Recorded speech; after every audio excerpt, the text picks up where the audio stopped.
Vamos retomar, então, os julgamentos dos processos. O próximo agora, item 251 da pauta, de relatoria do conselheiro Elcio. O processo é um paradigma de final 2014-37, cuja recorrente é Marasca Comércio de Cereais Limitada. Esse paradigma tem os processos do lote, os itens 252 a 284.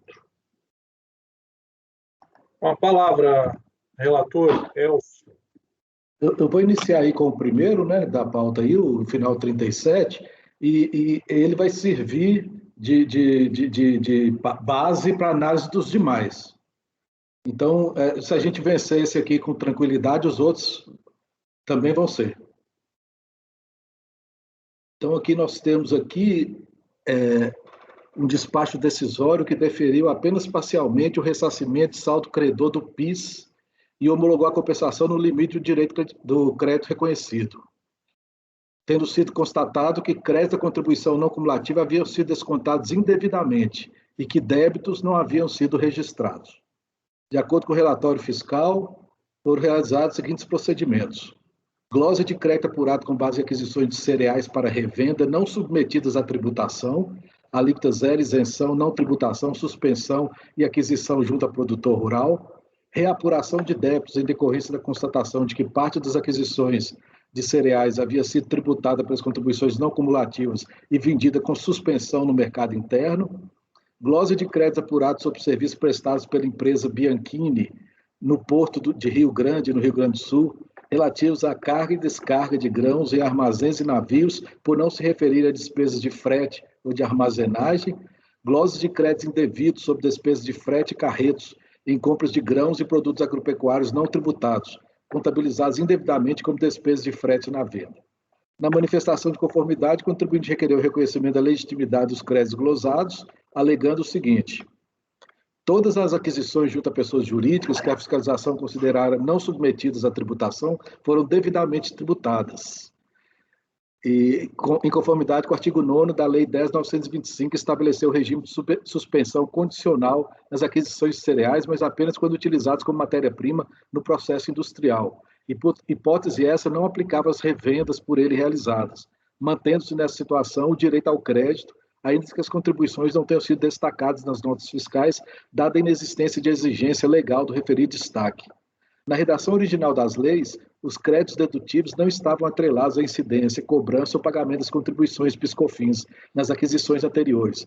Exigência essa que veio a ser introduzida somente pela Lei 10.865/2004, mas independentemente do valor da contribuição efetivamente incidente nas fases precedentes, dado tratar-se de critério base sobre base, método indireto subtrativo, e não tributo sobre tributo, conforme constou expressamente da exposição de motivos da medida provisória.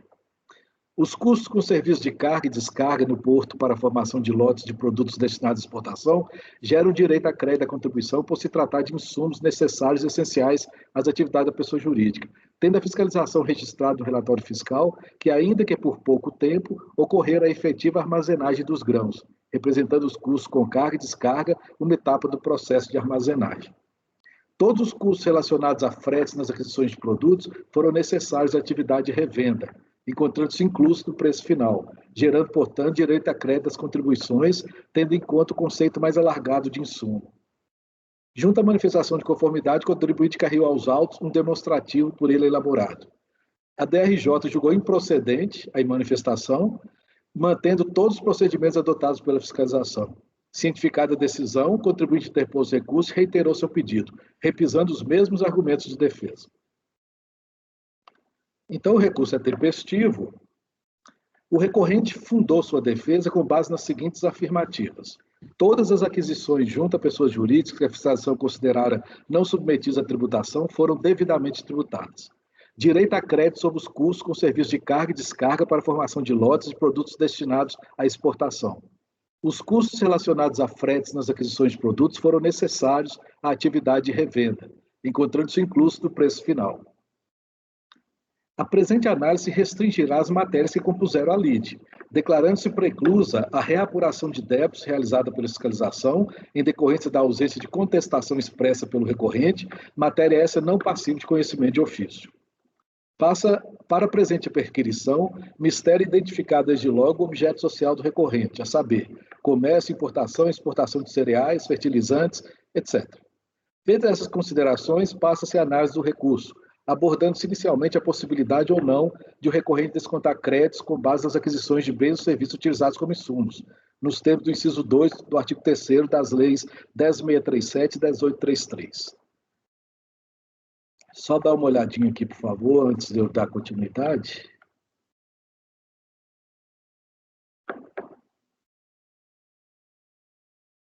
Ah, tá. Essa abordagem que eu vou fazer aqui, apesar de ser uma que eu sempre utilizo quando eu vou adquirir, vou analisar insumos, nesse aqui tem umas peculiaridades. Então, aqui primeiro eu reproduzo os artigos da lei aplicáveis, né, ao caso sobre análise. Aí, tendo em conta os dispositivos legais supra, registra que os descontos de créditos e contribuições podem ser agrupados em 3 núcleos, a saber, o primeiro, créditos calculados sobre bens adquiridos para revenda, que é o inciso 1 do artigo 3º. O segundo, créditos decorrentes de aquisições de bens e serviços utilizados como insumo, na prestação de serviços e na produção e fabricação de bens, que é o inciso 2. E créditos específicos definidos pelas leis, os demais incisos do referido artigo 3º. Neste item, a análise restringirá a possibilidade ou não de o recorrente descontar créditos decorrente de aquisições de bens e serviços utilizados como insumos, tendo-se em conta a atividade de beneficiamento de grãos presente no objeto social da pessoa jurídica. De pronto, deve-se destacar que dúvidas não há quanto à classificação na legislação do IPI da atividade de beneficiamento como atividade de industrialização, restando perquirir na normatização das contribuições não cumulativas se tal situação se perfaz. O STJ assim decidiu acerca do conceito de produção no contexto das contribuições não cumulativas. Atividade que deve se enquadrar no conceito de produção. Só o que está em negrito que eu vou ler. A controvérsia veiculada nos autos diz respeito ao enquadramento das atividades desenvolvidas pela sociedade empresária recorrida no conceito de produção. O legislador entende por produção a atividade que modifica os produtos animais ou vegetais, transformando-os em outros, tais como a indústria de doces, obtidos a partir da produção de frutas, a indústria de queijo e outros laticínios, obtidos a partir do leite. Para fazer jus ao benefício fiscal, a sociedade interessada deve produzir mercadorias, ou seja, deve realizar processo de industrialização a partir de grãos de soja, milho e trigo, adquiridos de pessoa física, cooperado de pessoa física ou cerealista, transformando em outros. Por exemplo, óleo de soja, farelo de soja, leite de soja, óleo de trigo, farinha de trigo, pães, massas, biscoitos, fubá, polenta, etc. As atividades desenvolvidas pelo recorrente aqui no caso do STJ, cadastro, pesagem, coleta e amostra, classificação, descarga na filial, pré-limpeza, secagem, limpeza, armazenagem, controle de qualidade, aeração e controle de pragas, não ocasionam transformação do produto, enquadrando a sociedade na qualidade mera cerealista.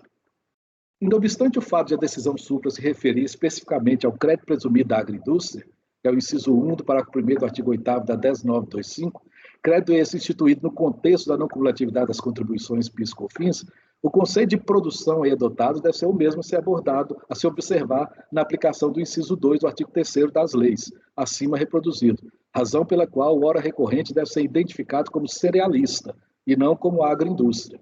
O STJ decidiu que, para se enquadrar como empresa produtora, a sociedade deve produzir mercadorias, ou seja, deve realizar processo de industrialização a partir de grãos de soja, milho e trigo, transformando-os em outros, por exemplo, os mesmos exemplos lá. Note que o artigo 8º da Lei 10.925 inclui as pessoas jurídicas cerealistas dentre os fornecedores de determinados grãos não tributados pelas contribuições, cujas vendas de mercadorias ensejam para a pessoa que vai os adquirir, né, o direito ao crédito presumido para a agroindústria, justamente por se encontrar inviabilizado o desconto do crédito básico. A terceira turma da Câmara Superior de Recursos Fiscais decidiu na mesma linha sobre o conceito de produção. Então está aqui esse 9303-7620-2018. A pessoa jurídica que exerce cumulativamente as atividades de limpeza, padronização, armazenagem e comercialização de produtos agrícolas, soja, milho e outros, não faz jus ao crédito presumido da agroindústria. Aí tem um acórdão aqui da terceira Câmara. A atividade de beneficiamento de grãos, consistente na sua classificação, limpeza, secagem e armazenagem, não se enquadra na definição de atividade de produção agroindustrial, mas de produção agropecuária. Merece registro o seguinte excerto do voto condutor do acórdão supra. O cerne da controvérsia reside no tipo de atividade exercida pela recorrente, ou seja, se a atividade por ela exercida era de produção agroindustrial ou simplesmente de produção agropecuária. Inexiste controvérsia quanto ao fato de que tais produtos foram submetidos a processo de classificação, limpeza, secagem e armazenagem, conforme se extrai da descrição do processo produtivo apresentada pela própria recorrente. Porém, embora esse processo seja denominado de beneficiamento de grãos, ele não se enquadra na modalidade de industrialização denominada de beneficiamento, que se encontra definida lá no regulamento do IPI. Aí coloca mais, os grãos de milho e soja exportados pela recorrente permanecem na condição de produtos in natura. Diante do acima exposto, constata-se que a atividade de beneficiamento de grãos exercida pelo recorrente, consistente em limpeza, secagem e armazenagem de milho e soja, não se enquadra no conceito de produção para fins de descontos de créditos das contribuições não cumulativas relativamente aos insumos adquiridos, bens ou serviços. Dessa forma, afastada a possibilidade do recorrente descontar créditos com base no inciso 2 do artigo 3º das leis, passa-se a analisar os argumentos do recurso voluntário, tendo-se em conta também os demais incisos referidos ao artigo 3º, ressalvando-se deste bloco em relação ao inciso 1, controvérsia não existe nos autos, pois a atividade do principal da hora recorrente é justamente a revenda de produtos in natura. Aí vem aqui, o crédito, aquisições de produtos não tributados para revenda. A fiscalização glosou créditos relativos a aquisições de cereais junto a outras pessoas jurídicas, cerealistas, cooperativas e produtores rurais PJ, destinados à revenda, por se referirem, de acordo com os Códigos de Situação Tributária, CST, presentes nas notas fiscais eletrônicas, a operações tributadas à alíquota zero, CST 06, isentas, CST 07, sem incidência, CST 08, e sujeitos à suspensão, CST 09. Glosaram também créditos relativos a aquisições junto a produtores rurais pessoas físicas, aquisições essas registradas pelo próprio contribuinte como não submetidas à tributação das contribuições. Segundo o recorrente, todas as aquisições junto a pessoas jurídicas que a fiscalização considerara não submetidas à tributação foram devidamente tributadas, em conformidade com o artigo 9º da 10925, que estabeleceu o regime de suspensão condicional nas aquisições de cereais, mas somente quando utilizadas como matéria-prima no processo industrial. Hipótese essa não aplicava às revendas por ele realizadas, devendo ser mantido, por conseguinte, o direito ao crédito, ainda que as contribuições não tenham sido destacadas nas notas fiscais, dada a inexistência de exigência legal do referido destaque. Aduz ainda que na redação original das leis, os créditos dedutivos não estavam atrelados à incidência, cobrança ou pagamento das contribuições nas aquisições anteriores. Exigência essa que veio a ser introduzida somente pela Lei 10.865, mas independentemente do valor das contribuições incidentes nas fases precedentes, dado tratar-se do critério base por base, método indireto subtrativo e não tributo sobre tributo, conforme constou da medida provisória, da exposição de motivo da medida provisória. Nota-se que a defesa do recorrente se centra na afirmativa de que, independentemente de ter constado ou não nas notas fiscais de aquisição o desconto das contribuições, as referidas operações foram devidamente tributadas. Contudo, a par dessas suas alegações, o recorrente nada traz aos autos para fundamentá-las, valendo-se apenas de questões de direito, ignorando por completo os resultados da auditoria, em que se identificaram nas notas fiscais eletrônicas os códigos de situação tributária registrados pelos emissores dos documentos, conforme acima apontado. Ora, para se contrapor a auditoria fiscal fundada em documentos comprobatórios idôneos, o recorrente deveria ter trazido aos autos elementos de prova hábeis a infirmar as constatações da fiscalização, não bastando a interpretação por ele dada dos dispositivos legais aplicáveis, desacompanhada de qualquer lastro documental. As meras alegações sem amparo em documentos comprobatórios se mostram incompatíveis com as regras do PAF. E aqui eu trago aquela decisão de que a prova tem que ser produzida, né? Então, ainda que se considerasse o princípio da busca da verdade material, em que a apuração da verdade dos fatos pelo julgador pode eventualmente ir além das provas trazidas aos autos, no presente caso o recorrente não se desincumbiu do seu dever de comprovar de forma efetiva a sua defesa, situação em que esse tem por prejudicadas suas alegações. Mantém-se, portanto, as glosas dos referidos créditos. Crédito, fretes em compras, atividade de revenda. Sobre essa matéria, consta do relatório fiscal que o recorrente registrara como fretes sobre vendas os fretes e carretos despendidos em compras, tendo sido o interessado devidamente intimado acerca da reapuração das despesas levada a efeito na auditoria. O recorrente, por seu turno, amparando-se em decisões administrativas e judiciais, argumenta que todos os custos relacionados a fretes nas aquisições de produtos foram necessários à atividade de revenda, encontrando-se inclusos no preço final, gerando, portanto, direito a crédito das contribuições não cumulativas, tendo-se em conta o conceito mais alargado de insumo. Verifica-se que o recorrente se vale do requisito da essencialidade para defender o direito, sem se dar conta que tal conceito se restringe à verificação do enquadramento ou não como insumos do bens e serviços adquiridos para utilização na produção. Hipótese essa, conforme já visto anteriormente nesse voto, inaplicável ao presente caso. Logo, por se tratar de aquisição de bens para revenda, a verificação acerca do direito de desconto de créditos relativamente aos gastos com fretes nas compras deve se pautar nos seguintes dispositivos das leis. O artigo 3º. Pode apurar crédito, né, bens adquiridos para revenda, exceto em relação a determinados bens. E não dá direito ao crédito, a mão de obra paga a pessoa física e a aquisição dos bens não tributados. Conforme se depreende do dispositivo supra, nas aquisições destinadas à revenda, o direito de crédito se restringe aos bens adquiridos, observadas as exclusões, o inciso 1 do artigo 3º das leis acima, mas desde que tributados. Inciso 2 do parágrafo 2º do artigo 3º. Não se pode ignorar que o custo de aquisição de um bem ou mercadoria envolve, além do custo próprio do bem, os demais encargos assumidos pelo adquirente da operação, como exemplificativamente o frete e o seguro. Contudo, na previsão de crédito de bens adquiridos para revenda, que é o inciso 1, somente o valor do bem deve ser considerado, pois o dispositivo não previu o cálculo do crédito sobre todo o custo de aquisição, conforme ocorre na previsão do inciso 2º do artigo 3º, bens e serviços adquiridos como insumos, não sendo passível descontar crédito com base em serviços considerados como insumos, justamente por se tratar de revenda e não de produção. As seguintes decisões do CARF servem de subsídio a esse entendimento. Aí nós temos uma aí da terceira Câmara também, todas as duas da terceira Câmara. Porque os fretes incidentes das aquisições de produtos para revenda e utilizados como insumos à produção são onerados de contribuição, aqui é o fato de não estar sendo onerado. Não há previsão legal para o aproveitamento de créditos à não cumulatividade sobre o serviço de frete utilizado na aquisição de bens para revenda, sujeitos à incidência monofásica. Nesse sentido, mantém-se a glosa relativa a dispêndios com serviço de frete nas aquisições de bens destinados à revenda. Crédito, serviço de carga e descarga na exportação.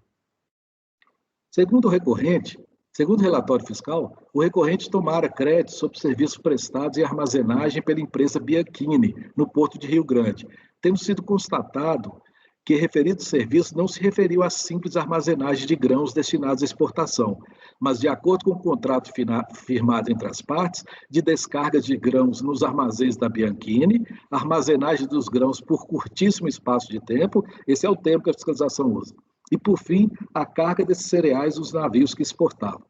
Nesse contexto, glosaram-se os créditos relativos às despesas de carga e descarga por não se enquadrar no conceito de frete e armazenagem. O recorrente se contrapõe a esse procedimento, aduzindo que os custos com serviços de carga e descarga no porto para a formação de lotes de produtos destinados à exportação geram direito a crédito à contribuição, por se tratar de insumos necessários e essenciais às atividades da pessoa jurídica, tendo a fiscalização registrado no relatório fiscal que, ainda que por pouco tempo, ocorrera a efetiva armazenagem dos grãos, representando os custos com carga e descarga, uma etapa do processo de armazenagem. Aqui só uma parte, né, a questão que nós já discutimos mais cedo, né, mesmo querendo o desconto do crédito com base no inciso 9º do artigo 3º das leis, ele ainda mesmo assim se vale do conceito de insumo. No entanto, conforme já abordado em itens anteriores deste voto, por se tratar de empresa cerealista, revendedora de grãos e produtos agropecuários, a ela a lei não franqueou o direito de apropriação de créditos com base em insumos aplicados à produção, dado não se tratar de uma agroindústria. Diante disso, resta perquirir acerca da possibilidade de se enquadrarem esses serviços nos demais incisos do artigo 3º. O único inciso que se mostra passível de aplicação nesse caso é o inciso 9º, restando demonstrar a subsunção do dispêndio sob comento ao conceito de armazenagem ou frete na operação de venda. Depreende-se do relatório fiscal que a glosa deveu-se ao não enquadramento do serviço como custo de armazenagem, e sim como serviço de carga e descarga, apesar de a fiscalização ter constatado a ocorrência de armazenagem de curto prazo inserida no bojo dos serviços prestados. Apesar de o recorrente ter feito ligeira alusão à referida armazenagem de curto prazo, ele orienta sua defesa no sentido de que o serviço de carga e descarga representa uma etapa da operação de exportação, gerando direito ao crédito, pois que é adquirido no local de destino dos produtos remetidos à exportação, onde, além do frete e da armazenagem propriamente dito, ocorrem a carga e descarga dos produtos para a formação de lotes para embarque, operação essa necessária à operação comercial de venda. Considerando a formação constante do relatório fiscal acerca dos serviços efetivamente adquiridos pelo recorrente, quais sejam descargas de grãos nos armazéns da empresa Bianchini, armazenagem dos grãos por curtíssimo espaço de tempo e, por fim, a carga de cereais nos navios que exportavam. Vislumbra-se a possibilidade de se enquadrar em tais dispêndios no referido inciso 9 do artigo 3º da Lei 10.833, a título de armazenagem da mercadoria em operações de venda. Não se pode ignorar que a armazenagem se realiza com as operações de entrada e saída dos produtos de um determinado recinto, não se restringindo, portanto, ao período em que tais bens se encontram depositados. Logo, reverte a glosa sobre comento. Diante do exposto, dou provimento possível ao recurso para remeter a glosa de crédito relativa ao serviço de carga, descarga e armazenagem de grãos nos armazéns da empresa Bianchini, nesse caso específico, dessa empresa. Se tem outras cargas e descargas que ele paga para terceiros, aí não... só nesse caso aqui que ficou bem demonstrado que se trata realmente de uma armazenagem, ainda que por curto período de tempo. Então é como eu voto. Certo. Que é operações de revenda, né? Leonardo pediu a palavra. Pedi, presidente, só um esclarecimento. É cerealista, né, conselheiro Elcio?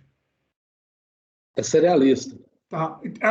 O que ela quer no primeiro item é o crédito básico, né? Não é crédito... É o crédito básico, é o crédito básico. Tá, ela não pede alternativamente crédito presumido, nada. Não, ela só quer o crédito básico. Tá.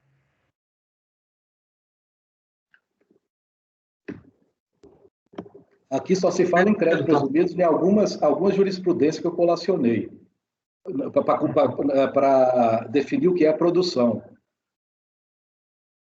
Ok. Pedro está pronto para votar? Pois não. Eu acompanho o relator, presidente. Mara? Um momento, só deixa eu ver um negócio aqui.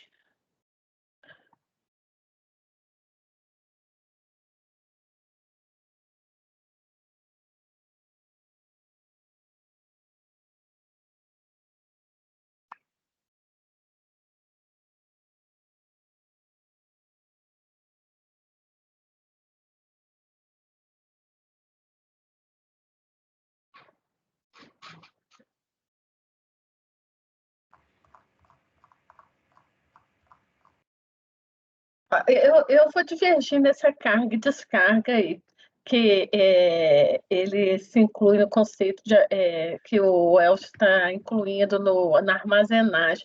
Apesar de eu achar que isso é importante para o armazenamento, eu acho que a armazenagem ali no inciso 9, ela é só armazenagem, ela não está os outros serviços correlatos, não. Por isso, eu acho que tem que ser feita uma interpretação mais restritiva. O resto eu acompanho.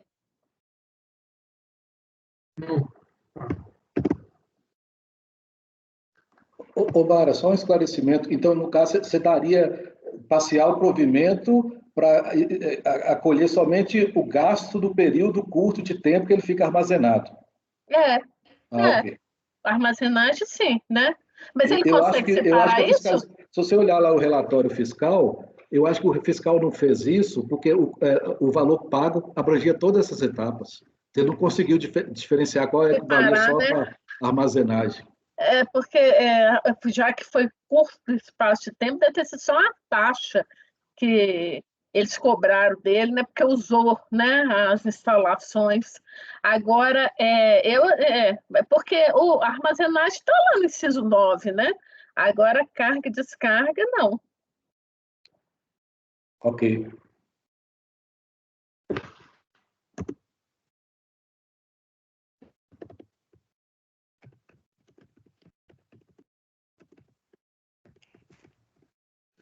Então, em relação à armazenagem, né? Oi? Você está divergindo em Em relação A carga e descarga. à carga e descarga, da armazenagem, isso. Mas só que eu acho que ele não vai conseguir separar isso, não. Então, Não vai conseguir, não. Ele não conseguiu. E agora era a hora de eu falar, né? Ariane, Leonardo, Acompanho. Arnaldo, Com a divergência da conselheira Mara.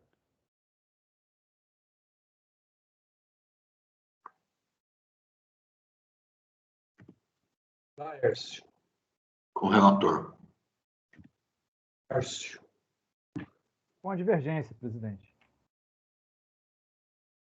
E eu com o relator. Então, a decisão é por maioria de votos em dar provimento parcial ao recurso para reverter a glosa de crédito relativa aos serviços de carga, descarga e a armazenagem de grãos nos armazéns da empresa Bianchini. Vencidos conselheiros Mara, Arnaldo e Márcio, que negavam provimento às despesas com serviços de carga e descarga.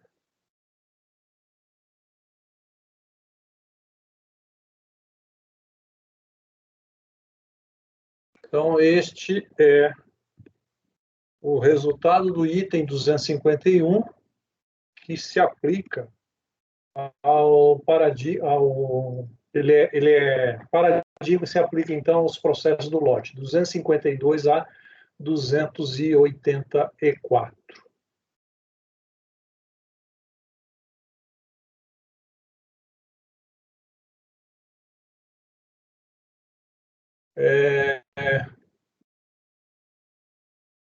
O próximo são vários ainda, né, da Marasca. Presidente, esse foi até qual item mesmo, por favor? 284. Ok, obrigado. Tá. O próximo. É o senhor. Oi. Eu vou compensar o apoio aí, deixando ele sair 5 minutos mais cedo, que nós seguramos eles 15 minutos a mais. Pode falar, suporte. Pediu a palavra? Isso mesmo, presidente. Tenho 10 minutos para poder bater o ponto. Isso, não. Você já pode... Não, vamos te dispensar já. Pode encerrar a gravação. Só deixa liberado aí para a gente continuar. Ok, presidente.